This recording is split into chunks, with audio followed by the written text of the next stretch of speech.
From VOA Learning English, this is the Education Report. Kid Pen Alley is a non-profit organization that holds songwriting workshops for students across the United States. The organization recently visited a school in the Anacostia area of Washington. The children presented a concert with the help of songwriter and recording artist Paul Reisler. He established Kid Pen Alley in 1999. Since then, he has worked with more than 35,000 students and released more than 2,200 songs. He says the power of music can teach children skills they might not learn in schools. He believes the American educational system is focused too much on standardized tests designed to measure knowledge. But Paul Reisler says we now live in a creative economy. He says his group is trying to inspire children to be creative. At Orr Elementary School in Anacostia, 95% of students come from poor families. Marlon Ray is the school's dean of students. He says some of the children have difficult lives, but he says these kids still want to strive for greatness. Jana Turner is director of programs at the school. She says the 4th and 5th grade students are often focused on more than school. Some have to help their families or live in homeless shelters. A shooting took place in April directly in front of the school. No one was injured, but the incident affected the whole community.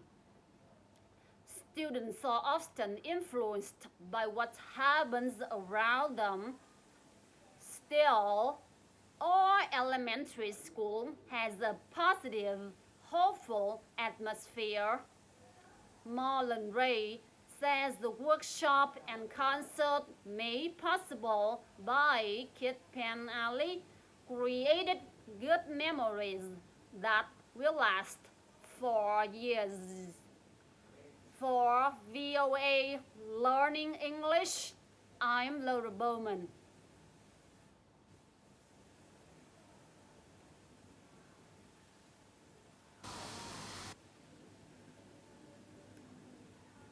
From VOA Learning English, this is the Education Report.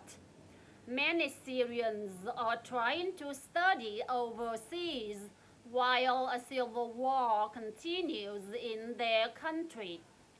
Thousands of Syrian university students sought help when they learned there was money to help them continue their education.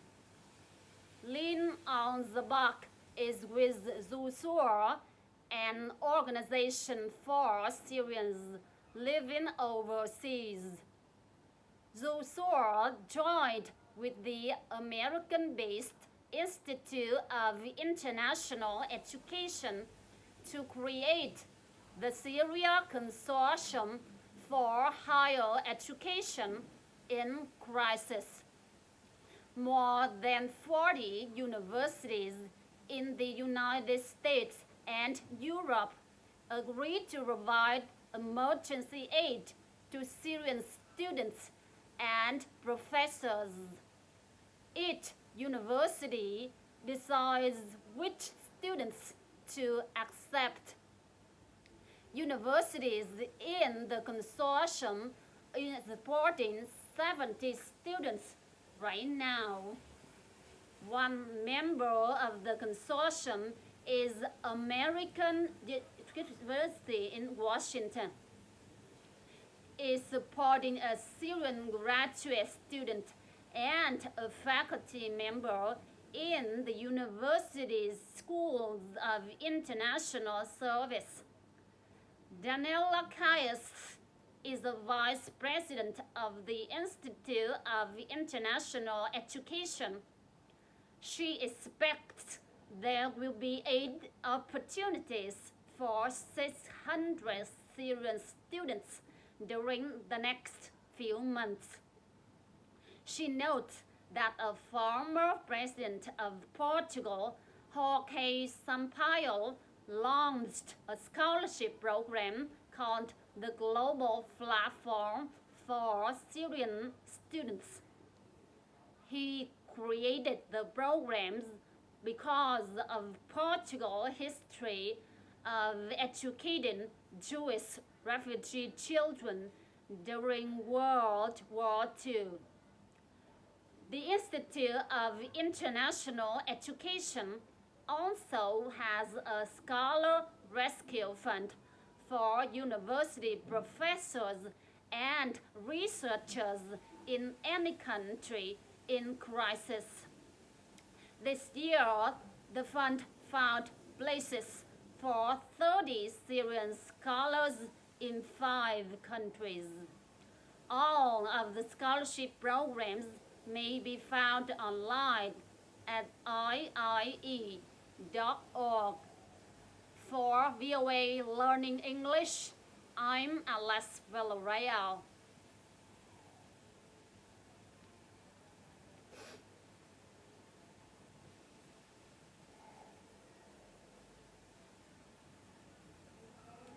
From VOA Learning English, this is the Education Report.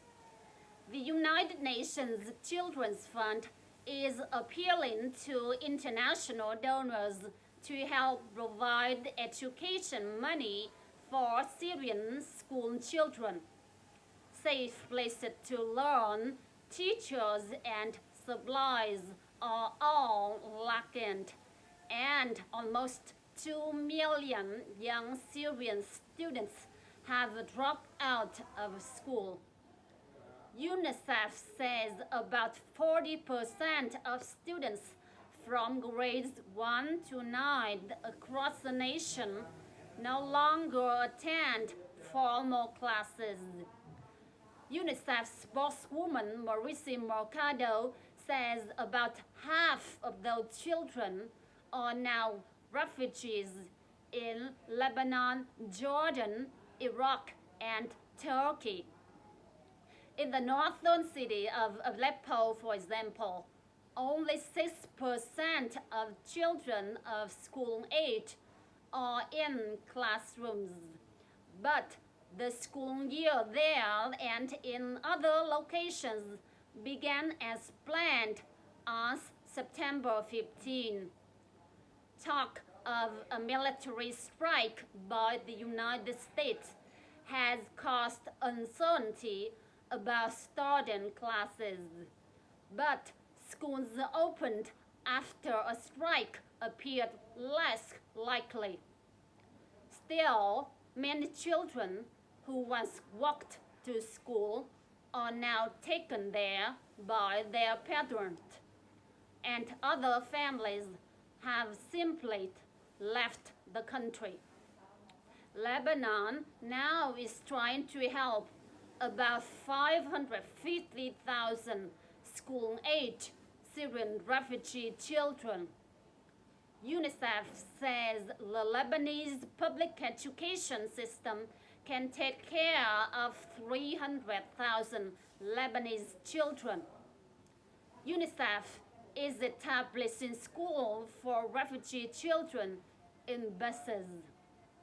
In Jordan, UNICEF says about 2/3 of 150,000 Syrian school-age children are not in school. In Iraq, UNICEF says 9 out of 10 Syrian refugee children are out of school. inside Syria, Ms. Mercado says the educational system has been torn apart. Both UNICEF and the Syrian government said about 3,000 schools have been damaged or destroyed. For VOA Learning English, I'm Alice Villarreal.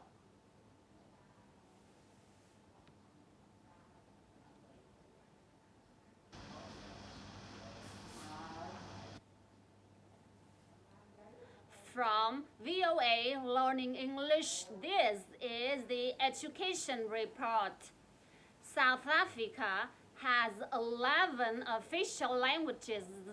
If you want to say hello, it's Sawubona in Zulu and hello in Afrikaans.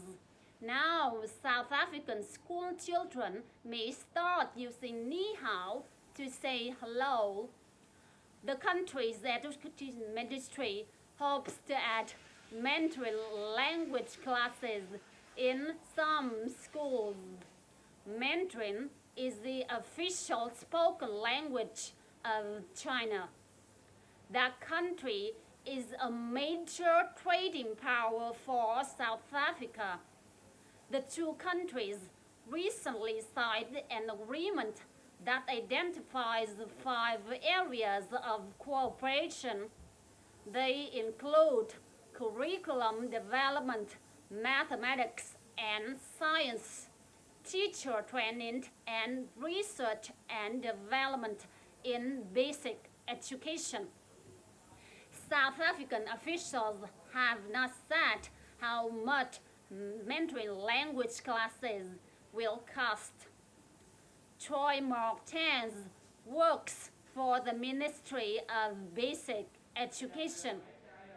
She says the new partnership is extremely valuable to both sides. The part of the plan that has gained the most attention is a proposal to offer the Mandarin classes in school. Last year, a public opinion survey showed that South Africans have mixed feelings about China. It found that 46% of South Africans do not like the spread of Chinese ideas and customs in their countries, and 60% of South Africans said they dislike Chinese music, movies, and television. But Ms. Martens says trade with China is more important than those feelings. She says it is extremely helpful for South African students to learn about the Mandarin language and Chinese culture. And she said not every school will offer the language training. South African census officials have not said how many native Chinese speakers there are in the country. For VOA Learning English, I'm Alice Villarreal.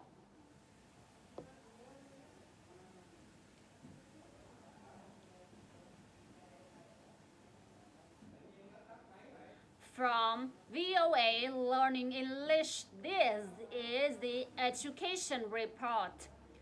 Growing up can be hard in poor neighborhoods where crime is common.